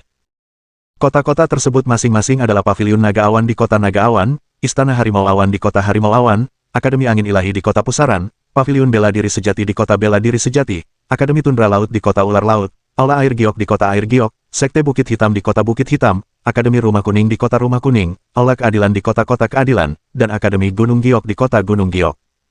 Ke-10 akademi di 10 kota ini merupakan kekuatan terkuat di kota Cloud Margin. Hal itu terutama berlaku untuk akademi-akademi dengan peringkat lebih tinggi yang selalu memiliki kultivator alam raja di akademi mereka. Karena itu, murid-murid akademi ini juga jauh lebih kuat daripada murid-murid akademi lainnya. Tidak sulit bagi mereka untuk masuk ke dalam 10 besar selama setiap pertempuran kota. Setelah konflik antara Istana Aula Bela Diri dan Akademi Gateflek, mereka berlabuh secara terpisah alih-alih bekerja sama seperti yang telah mereka sepakati sebelumnya. Para murid muda sangat bersemangat dan terus melihat sekeliling setelah turun dari kapal, mencoba mencari tahu lawan seperti apa yang akan mereka hadapi. Bos, banyak sekali orang di sini. Banyak juga yang cantik. Xia Liuhui terus melihat sekeliling dan berteriak ketika melihat gadis-gadis cantik di mana-mana. Berhentilah mempermalukan dirimu sendiri, kata Xiang Shaoyun dengan nada menghina. Xia Liuhui, jangan menyesatkan Shaoyun. Dia bukan orang mesum sepertimu, kata Lu Xiaoxing. Sejak Xiang Shaoyun semakin menunjukkan kekuatannya, Lu Xiaoxing selalu menempel padanya, takut wanita lain akan mendekatinya. Ada beberapa kali Gong Qinyin ingin mengobrol dengan Xiang Shaoyun. Tetapi ketika dia melihat Lu Xiaoxing menempel padanya, dia memutuskan untuk tidak melakukannya. Ya, kakak ipar. Bos saya memang seorang pria sejati. Ini kesalahan saya, kata Xia Liuhui sambil cepat menamparkan wajahnya. Dalam hatinya, ia memikirkan hal yang sama sekali berbeda, jika bahkan atasan saya pun seorang pria terhormat, maka tidak ada orang lain yang benar-benar terhormat. Istana Balai Bela Diri memilih tempat kosong dan mendirikan perkemahan. Setelah selesai, Tan Guanghua berkata, kompetisi akan dimulai dalam 3 hari. Tetaplah di sini selama periode ini dan jangan pergi kemanapun. Ingat juga untuk tidak membuat masalah. Kemudian, ia memberitahu mereka lebih banyak tentang situasi di Lembah Sungai Emas dan menjelaskan berbagai aturan kompetisi. Ia sudah memberitahu mereka semua itu dalam perjalanan ke sini, tetapi kali ini, ia hanya mengingatkan mereka. Ia juga menjelaskan bahwa Mo Zhu akan menjadi pemimpin mereka selama kompetisi. Banyak murid yang merasa tidak puas karena merasa Tan Guanghua bersikap pilih kasih. Mo Zhu, sebagai orang yang terhormat, melangkah maju dan bertanya, wakil kepala istana, apakah ini pantas? Lalu dia menatap Xiang Shaoyun, maksudnya jelas. Hehe, saya senang Anda bisa mengatakan itu. Jangan khawatir. Saya punya pengaturan berbeda untuk Xiang Shaoyun. Baiklah, kalian semua boleh pergi sekarang, kata Tan Guanghua sambil tersenyum. Setelah semua orang pergi, Tan Guanghua menatap Xiang Shaoyun dan bertanya, apakah kau sependapat dengan mereka? Dia mencoba menanyakan apakah Xiang Shaoyun juga berpikir bahwa dia bersikap pilih kasih. Xiang Shaoyun tersenyum dan menjawab, saya mengerti bahwa wakil kepala istana melakukan itu demi saya. Oh, ceritakan lebih lanjut, kata Tan Guanghua, rasa ingin tahunya semakin meningkat. Dia telah mendengar banyak desas-desus tentang Xiang Shaoyun, tetapi dia selalu percaya bahwa desas-desus itu dilebih-lebihkan dan tidak pernah terlalu memikirkannya. Namun setelah konflik dengan Akademi Gateflek, dia memandang Xiang Shaoyun dengan sudut pandang baru. Kau hanya ingin aku terus menjadi kuda hitam, kan? Xiang Shaoyun langsung bertanya pada intinya. Sepertinya prestasimu bukan karena keberuntungan. Kau juga memiliki pikiran yang tajam, Tan Guanghua mengangguk memuji sebelum melanjutkan, benar sekali. Kau akan menjadi kuda hitam super kami. Aku ingin kau membantu Istana Balai Bela Diri mencapai peringkat 10 besar. Apakah kau yakin bisa melakukannya? Hehe, aku akan berusaha sebaik mungkin. Xiang Shaoyun tidak memberikan janji apapun. Dia tidak tahu kekuatan para pesaingnya. Karena itu, dia tidak akan memberikan janji yang membabi buta. Kau memang licik, ya. Jika kau bisa masuk 10 besar, kau akan diberi hadiah oleh kota batas awan. Hadiah yang melimpah akan membantumu dengan mudah mencapai alam transformasi. Selama kau bisa masuk 10 besar secara individu dan murid-murid kita yang lain bekerja lebih keras, Aula Istana Bela Diri mungkin juga bisa masuk 10 besar secara keseluruhan, kata Tan Guanghua. Aku akan berusaha sebaik mungkin, Xiang Shaoyun tetap tidak terpengaruh. Melihat tingkah laku Xiang Shaoyun, Tan Guanghua terpaksa mengeluarkan kartu andalannya, jika kau bisa masuk 10 besar, aku juga akan memberimu hadiah berupa teknik pertempuran tingkat 4. Ingat, itu adalah teknik tingkat raja sejati. Tawaran yang begitu menggiurkan sudah cukup untuk membuat banyak murid menjadi gila. Tapi siapa Xiang Shaoyun? Baginya, teknik tingkat raja tidak berbeda dengan sayuran biasa. Apakah dia membutuhkan hadiah seperti itu sama sekali? Baiklah. Bagaimana kalau begini? Jika aku bisa masuk 10 besar, beri aku tambahan 100 kristal roh tingkat menengah. Itu saja, Xiang Shaoyun tidak ingin memperpanjang negosiasi, jadi dia mengajukan permintaan secara acak. Bagaimanapun, dia adalah anggota Istana Balai Bela Diri. Wajar jika dia berjuang untuk kejayaan mereka. Lagi pula, dia tidak khawatir identitasnya akan terungkap dalam kompetisi di kota kecil seperti ini. Yang lebih penting, tempat ini sangat jauh dari tempat asalnya, dan wilayah ini milik kekuatan yang berlawanan dengan sektenya sebelumnya. Karena itu, tidak akan mudah bagi mereka untuk menemukannya di sini. Itulah mengapa dia yakin untuk tetap menyembunyikan identitasnya. 100 kristal spiritual tingkat menengah. Itu tidak akan mudah dikumpulkan, tetapi 1000 kristal spiritual tingkat rendah tidak akan menjadi masalah. Baiklah, saya setuju, kata Tan Guanghua. Dia berhenti sejenak sebelum melanjutkan, lembah sungai emas ini dulunya milik sebuah organisasi yang berafiliasi dengan kota batas awan. Meskipun telah hancur selama bertahun-tahun, mungkin masih ada beberapa peluang yang menunggu Anda di dalamnya. Waspadai peluang-peluang tersebut. Sementara itu, Luo Lin dan beberapa tetua Akademi Gateflex sedang mengadakan pertemuan. Apakah kau punya cara untuk membunuh anak itu? Tanya Luo Lin. Orang lain mungkin tidak tahu siapa yang dimaksud dengan anak itu, tetapi orang-orang di sini tahu dengan jelas. Salah seorang dari mereka menjawab, anak itu adalah harta karun istana balai bela diri. Jika kita menyentuhnya, aku khawatir perang sungguhan akan pecah di antara kita. Aku tidak bilang kita membunuhnya. Maksudku, kita membuat kecelakaan terjadi. Jika kita membiarkan anak itu tumbuh, Akademi Gateflex kita selamanya tidak akan mampu mengangkat kepala di hadapan mereka, kata Luo Lin. Wakil kepala sekolah, seorang teman lama saya adalah sesepuh di Sekte Black Hill. Dia juga ada di sini. Jika saya memintanya untuk memberitahu murid-muridnya agar memberikan perhatian khusus pada istana balai bela diri, saya ragu mereka akan keberatan melakukan kebaikan ini untuk kita, kata sesepuh lainnya. Ya, itu ide bagus. Sekte Black Hill juga termasuk akademi peringkat 10 teratas. Murid-murid mereka seharusnya cukup untuk membunuh anak itu, kata Luo Lin dengan gembira. Kemudian dia menambahkan, ingatkan murid-murid kita untuk membantu murid-murid Sekte Black Hill jika diperlukan. Akan lebih baik lagi jika kita bisa membantai semua murid istana balai bela diri di lembah sungai emas. Bab 120. 3 hari berlalu begitu cepat. Pertempuran kota-kota pun dimulai. Sebuah kereta yang ditarik oleh 4 burung raksasa muncul di langit. Keempat burung itu adalah Raja Iblis, aura iblis mereka sangat mengesankan dan perkasa, membuat semua orang di bawah terpukau. Beberapa orang duduk di atas kereta kuda. Mereka memiliki ekspresi serius, tatapan tajam, tubuh tegap, dan pembawaan yang luar biasa. Mereka adalah para tokoh penting yang datang dari kota batas awan. Semuanya adalah kultivator alam langit. Saat mereka muncul, para tetua dari berbagai kota memimpin murid-murid mereka dan memberi hormat dengan penuh penghargaan. Seorang pria parubaya berpakaian megah di atas kereta kuda berbicara dan berkata, pertempuran kota yang diadakan setiap 3 tahun sekali akan segera dimulai. Saya di sini atas nama penguasa kota untuk memeriksa kemajuan kalian selama 3 tahun terakhir. Para murid akan memasuki lembah sungai emas. Di sana, para murid akan membunuh buaya serpentin emas untuk mendapatkan poin, dan 1 bulan kemudian, peringkat para murid akan ditentukan berdasarkan poin mereka. 10 murid teratas akan mendapatkan hadiah besar dan juga akan diberi kesempatan untuk menjadi murid luar paviliun tepi awan. Total poin para murid juga akan menentukan peringkat akademi, dan 10 akademi teratas akan mendapatkan hadiah besar. Setelah pengumuman itu, para murid yang berjumlah banyak itu mulai berbicara satu sama lain. 10 murid terbaik bisa menjadi murid luar paviliun batas awan. Itu, hadiah yang sangat murah hati. Ya, paviliun batas awan adalah tempat berkumpulnya semua jenius kota batas awan. Konon, setelah bergabung, seseorang akan dibekali dengan berbagai sumber daya kultivasi, bahkan teknik pertempuran tingkat raja pun berlimpah di sana. Namun hanya 10 tempat yang akan dibuka. Saya khawatir hanya mereka yang berasal dari kota-kota besar yang akan memiliki kesempatan. Jangan terlalu memikirkannya. Aku akan senang jika bisa meninggalkan lembah sungai emas dalam keadaan hidup. Kita bahkan tidak perlu memikirkan imbalannya. Setelah kultivator alam raja membuat pengumuman, seseorang mulai membagikan lempengan giok kepada para peserta. Lempengan giok ini akan mencatat jumlah buaya ular emas yang dibunuh oleh setiap murid. Lempengan-lempengan itu juga mampu menentukan pembunuh sebenarnya dari buaya ular emas tersebut, sehingga mencegah para murid untuk berbuat curang.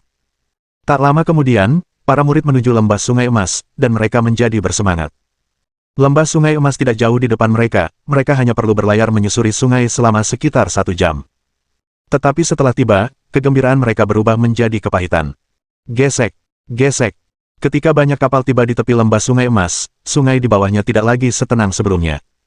Sungai itu memiliki arus yang deras dan dipenuhi sejumlah besar ular emas yang dikenal sebagai ular air emas.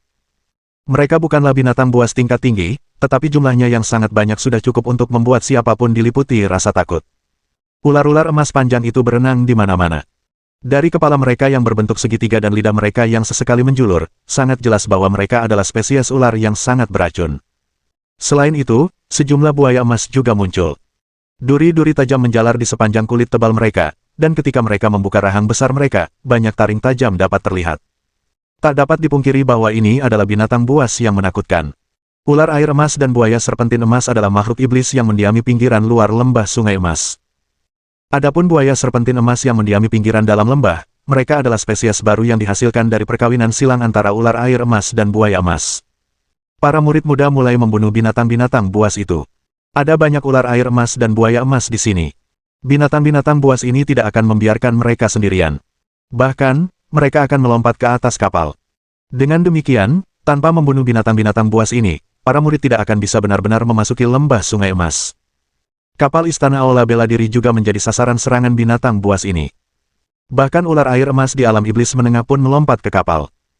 Saat ini, kapal-kapal tersebut tidak lagi dijaga oleh para tetua. Dengan demikian, para murid hanya bisa mengandalkan diri mereka sendiri. Sebagai pemimpin, Mozu berdiri di barisan paling depan dan menghadapi binatang buas yang datang. Dia memberi perintah, lindungi sayap kita, jangan sampai terseret ke bawah, dan prioritaskan memasuki lembah sungai emas. Membunuh ular air emas dan buaya emas itu sebenarnya hanya membuang waktu karena tidak akan memberi mereka poin sama sekali. Sedangkan bagi orang-orang seperti Lu Xiaoxing dan Xia Liuhui, mereka benar-benar dipenuhi rasa takut saat ini. Mereka memiliki sedikit sekali pengalaman bertempur. Tanpa pengalaman berdarah, kekuatan yang mereka miliki seperti cangkang kosong, karena mereka tidak akan mampu memanfaatkan kekuatan penuh mereka dengan benar. Tepat pada saat ini, seekor ular air emas kecil melompat dan membuka rahangnya lebar-lebar, mencoba menggigit wajah Lu Xiaoxing. Dia kehilangan akal sehat karena ketakutan dan bahkan tidak ingat bagaimana cara menyerang. Dia hanya berdiri di sana dan menjerit. Speed! Xiang Shaoyun menghunus pedangnya dan membelah ular air emas itu menjadi dua. Kemudian, dia berteriak, binatang buas ini memakan daging manusia. Jika kalian tidak membunuh mereka, kalian akan menjadi makanan mereka. Jangan takut pada mereka. Bertarunglah dengan sekuat tenaga. Pedang serigala emas milik Xiang Shaoyun menari di udara, menebas satu demi satu binatang buas, mewarnai sungai dengan darah merah. Setelah Lu Xiaoxing dan Xia Liuhui mendengar kata-kata Xiang Shaoyun, mereka segera tenang, mengumpulkan keberanian mereka, dan bergabung dalam pertempuran. Tak lama kemudian, beberapa kapal berhasil melepaskan diri dari blokade para monster untuk memasuki lembah sungai emas. Ada juga beberapa kapal yang telah sepenuhnya dikuasai oleh para monster dan berubah menjadi sarang monster. Di kapal-kapal itu, tak satu pun murid yang selamat. Mereka semua telah berubah menjadi santapan binatang buas, pemandangan yang terlalu mengerikan untuk dilihat. Untungnya, kapal Istana Aula Bela Diri mampu melewati blokade dengan selamat. Meskipun Istana Aula Bela Diri bukanlah salah satu dari 10 akademi terbaik, mereka masih menempati peringkat ke-23 selama pertempuran kota sebelumnya. Jika mereka bahkan tidak bisa menembus blokade ini, lupakan saja untuk masuk ke dalam 10 besar. Entah mengapa, setelah melewati blokade, sungai kembali tenang. Ular air emas dan buaya emas juga tidak repot-repot mengejar mereka. Bahkan, ketika mereka melihat ke arah pinggiran bagian dalam, mata mereka dipenuhi rasa takut. Di dalam lembah sungai emas yang sebenarnya, banyak kapal berlabuh di tepi sungai, dan para murid turun dari kapal-kapal tersebut. Yang disebut lembah sungai emas yang sebenarnya itu sebenarnya adalah sebuah pulau. Di pulau itu, terlihat bebatuan dengan bentuk aneh, pepohonan, bunga-bunga, berbagai tanaman lain, dan bangunan-bangunan yang sudah usang. Dari kejauhan, selain fakta bahwa segala sesuatu di pulau itu berwarna emas, pulau itu tidak tampak istimewa. Namun, ini juga tempat tinggal buaya serpentin emas. Buaya serpentin emas adalah mutasi hasil perkawinan silang antara ular air emas dan buaya emas, dan memiliki kekuatan tempur yang menakutkan. Ada desas-desus bahwa bahkan ada Raja Buaya Serpentin Emas di sini, tetapi tidak ada yang tahu apakah itu benar. Para murid segera berpencar dan mulai berburu buaya serpentin emas. Beberapa murid yang lebih cerdas langsung menuju ke bangunan-bangunan Reyot itu. Mereka mendengar dari para tetua bahwa bangunan-bangunan Reyot itu adalah peninggalan organisasi yang dulunya merupakan kekuatan terkuat di kota Cloud Margin. Mungkin mereka akan berkesempatan bertemu dengan orang yang mereka kenal. Semuanya, ke saya. Kita perlu bekerja sama dan membunuh buaya serpentin emas itu bersama-sama. Pastikan untuk tidak bekerja sendirian, kata Mozu. Mozu adalah pemimpin yang hebat. Karena itu, banyak dari mereka bersedia mendengarkannya. Tepat pada saat ini, seseorang berteriak panik, di mana Xiang Shaoyun? Mengapa dia menghilang? Akhirnya semua orang menoleh dan mendapati bahwa Xiang Shaoyun telah menghilang. Mohon dukungan dari omom ante-ante sekalian, buat subscribe atau sharekan novel Mimin ke Facebook kalian, agar channel Mimin bisa terus berkembang. Dengan begitu, Mimin bisa lebih semangat untuk up novel seru lain ke depannya. Buat teman-teman yang sudah subscribe dan sharekan novel Mimin, Mimin ucapkan terima kasih sebanyak-banyaknya. Sekiranya teman-teman menghadapi masalah video diputar dalam bahasa Inggris, coba tukar kepada bahasa Indonesia original melalui cara ini. Semasa mendengarkan, pencet tombol setting di atas kanan video, pilih audio track dan tukar bahasa.